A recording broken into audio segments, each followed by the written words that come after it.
Yes, brother. Assalamu alaikum. Wa alaikum assalam wa rahmatullahi wa barakatuh. So how to convince a non-Muslim who says why fortune telling is bad? Brother has a question that how can you convince to a non-Muslim why fortune telling is bad? Point number one. As far as Allah says in the Quran in Surah Maida, chapter number 5, verse number 90. Ya ayyuhal lazina amanu, oh you believe, innamal khamru wal maisuru, most certainly intoxicants and gambling, wal anzabu wal azlamu, dedication of stones, divination of arrows, rishtum min amali shaitan, these are Satan's handiwork. Fashtanibu lalakum tuflihun, abstain from the handiwork that may prosper. So here it is a guidance given by Allah subhanahu wa ta'ala that alcohol, intoxicants, gambling, idol worship and fortune telling is haram. Divination of arrows is haram. Allah says we agree with it. Logically, if we have to prove, what we have to say, point number one, most of the people who predict the future, talking about astrology or looking at the stars or looking at 99% of them are fake. And what are the strategies? Majority, almost all you can say. They predict so many things will happen, you'll have so many children, etc. And most of them have a particular strategy. You go on the street, there's a parrot picking up a card for you and that becomes the future.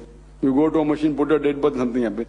Now there's a common strategy used. For example, if you go and talk to a machine which says put $1 or put so many rupees and talks about the future, you put a date of birth. Then it says that something bad is going to happen in the next week.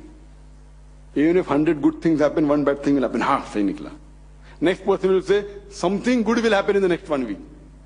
So even if 100 bad things happen, one good will happen or something. So these are statements which are general, which it does happen. And there was a survey done in USA that one of the psychologists, he took a class of the students and he taught to them for a month.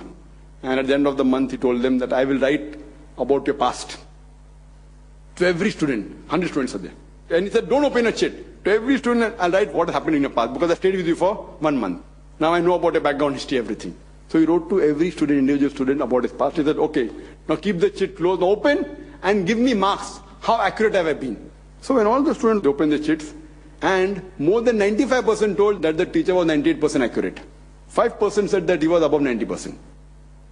Everyone opened, hey, great. He spoke about my past. 95% said he's 98% accurate. Some said 99. 5% said he's 90, 91, 92%. But everyone said above 90%. The joke was he wrote the same thing for all 100 people. You understand, no? So how you formulate and how well are you able to fool. So most of this is just false. And even if someone can predict, suppose, everything, baki 99% are not right. My 1% is the main guru. He fails to 99%, he's also fraud. But even if suppose that thing is there, Quran says that you should not be bothered about it. This is a test for the hereafter. For example, this is the life you're ready for test for the hereafter. For example, there's examination going. First you have to convince him that this is a fraud.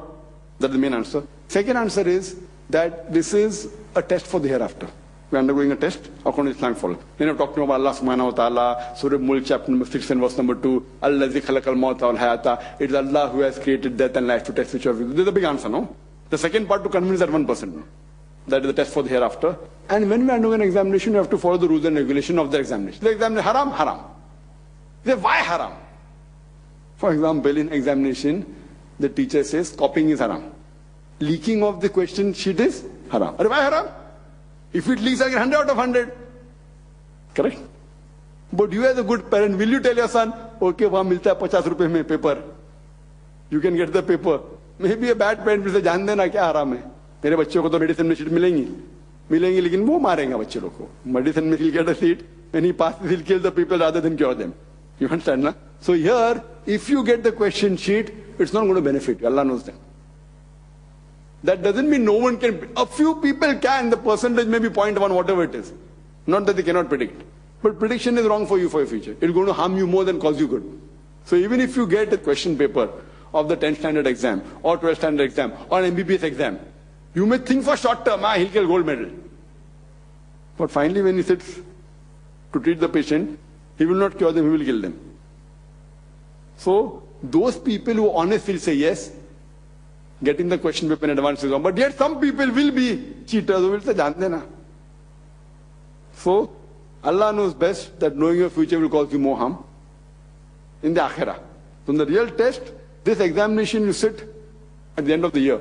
It's trying to judge how good you are. So there if you cheat, in the long run you will not be successful. Hope that answers the question.